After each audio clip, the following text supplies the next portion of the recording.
a couple of caveats. It's been a while since I've looked at this stuff.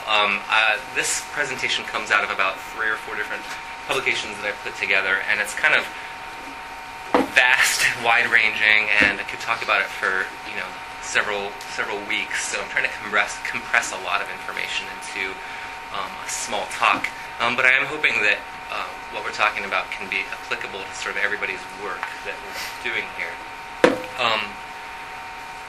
I think that the nice thing about participatory research and the argument that I'm going to be trying to make is that I think all of us are doing work that we really imagine has some sort of social impact and can have some sort of social gain. And I think by incorporating participatory approaches and thinking about how you're incorporating participatory approaches, it can have like a much stronger and wide-ranging and long-lasting impact.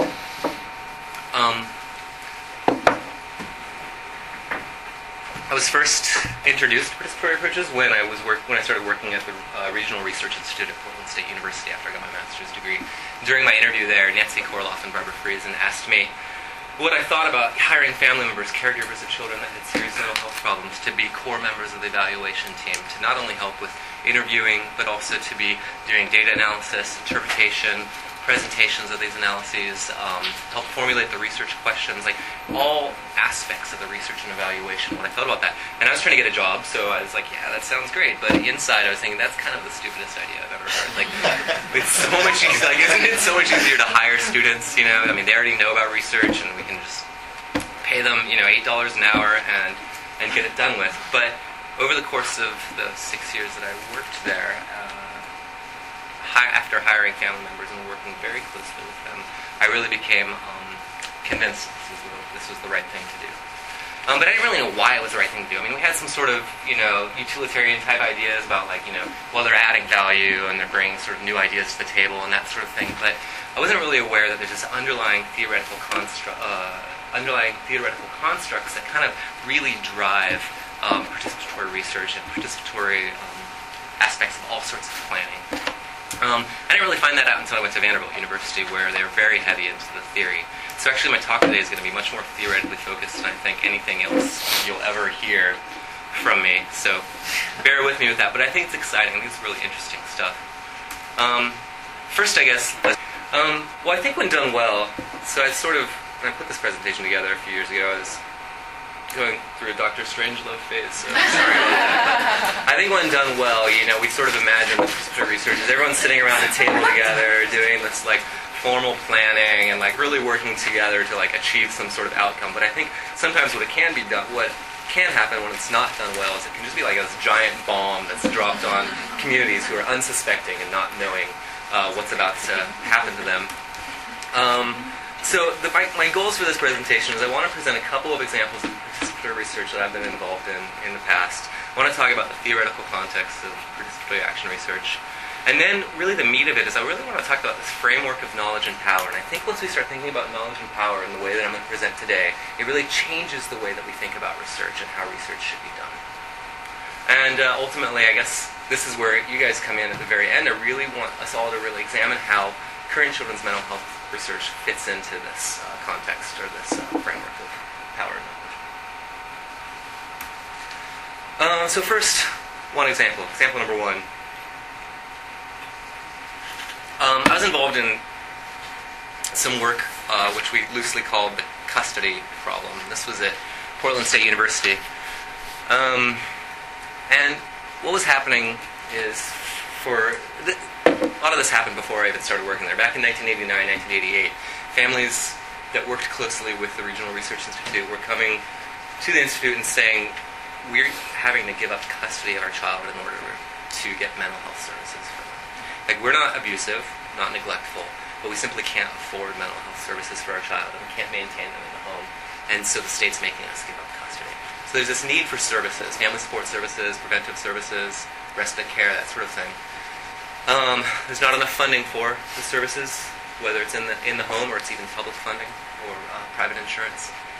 The child has some sort of crisis, and they're placed in out-of-home care, and eventually parents take second and third mortgages out on their house, and eventually they just have to give up custody of their child to the state. And it's a tragedy. I mean, this is horrible, right? nobody wants this to happen. Like, parents don't want to give up custody to the state, and the state certainly doesn't want custody of these children, but there's some sort of bureaucratic tangle that sort of created this problem. So the Regional Research Institute collaborated with the Oregon Family Support Network and was able to lobby the legislature and do some research on the extent of the problem, collect some anecdotal reports, and then the family members actually presented themselves, not only presented the data that was collected, but they presented their own individual stories to the legislature, and were able to get a new law passed that said that this didn't have to happen anymore. And in fact, this new law allowed what was called the Voluntary Child Placement Agreement, instead of what was happening before, which was the Voluntary Custody Agreement. So you can already see one problem here. When I look at that, like that last bullet there, Voluntary Child Placement Agreement versus Voluntary Custody Agreement. Okay, so these families are very rare in the child welfare system. This isn't a super common thing. So you have your average caseworker dealing with families who are abusing or neglectful towards their child, dealing with them a lot, and they're not really sure how to work with these other families. And suddenly they're faced with these two forms that have remarkably similar names. And you look at the forms and they look almost identical, and it gets really confusing. So years pass, and around 1999, when I started working on this, we were getting reports that people were still giving up custody of their children to the state. They were still having to give up custody due to whatever reason we didn't really know.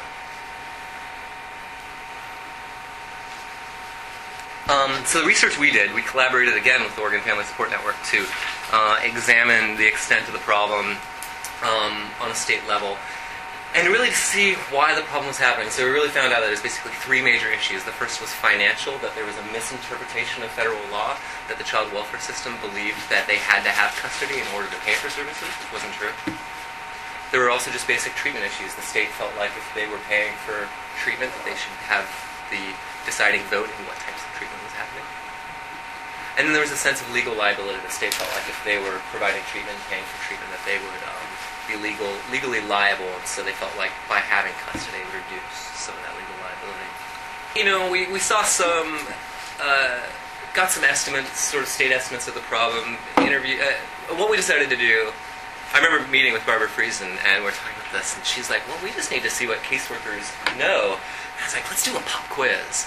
You know, let's call them up. And this is what we did. So we randomly selected about 127 caseworkers. Actually, we chose 180, but it narrowed down to 127 that actually would come into contact with families. And these were caseworkers that we chose because they were people that would have to use the Voluntary Child Placement Agreement. And we called them up and we said, pretend that this is an actual case coming towards you. You can do anything you want. You can go get all your paperwork. You can call me back later. We just want to know, like, how you interact in this, if this situation happens. And immediately, 25% of them bailed out, and they said, you know what, I don't know anything about this at all, and I can't answer any of your questions. And then, this is just one of our tables. We asked a number of questions, but this is sort of one example, and this is kind of the one that they did the best on. You can see over in the right-hand column, there's correct answers for the 97 people that said they did know enough about it to answer questions, and there's correct answers for the 127. That includes, so basically everyone that said they didn't know enough got an incorrect response on that. So on that very far right column, like, of these 6 hypothetical situations, the caseworkers did pretty poorly knowing, like, when it was appropriate to use a voluntary child placement agreement.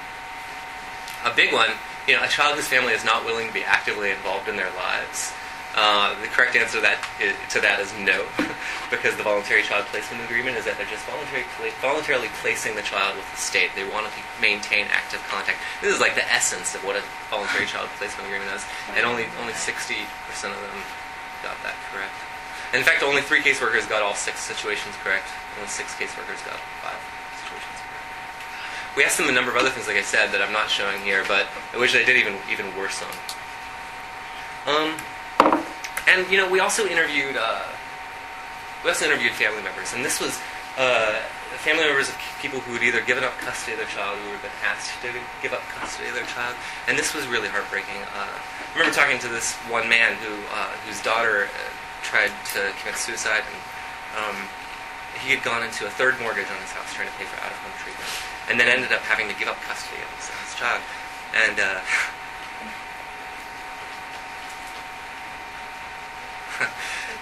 he started crying on the phone when he was talking about this. I'm sorry, this is weird.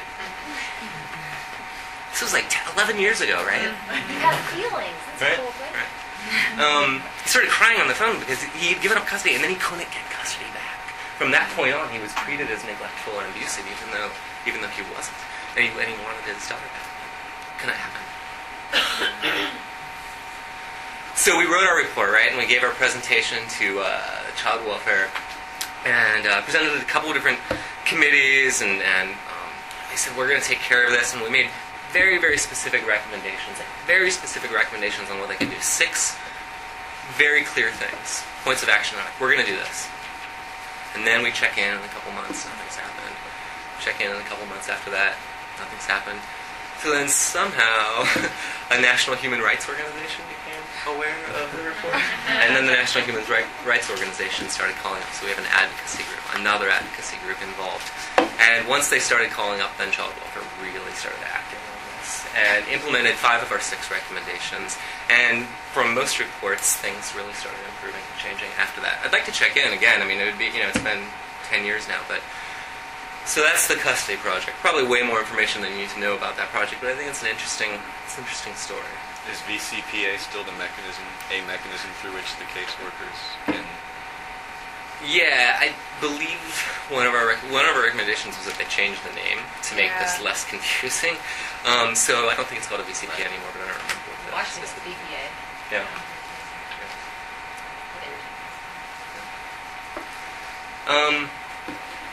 So that's example number 1. Example number 2, some of you guys I'm sure are really familiar with. This is the system of care. Actually, why don't maybe a little show, like how many people are familiar with with the system of care types of research and what I mean when I say that? Okay.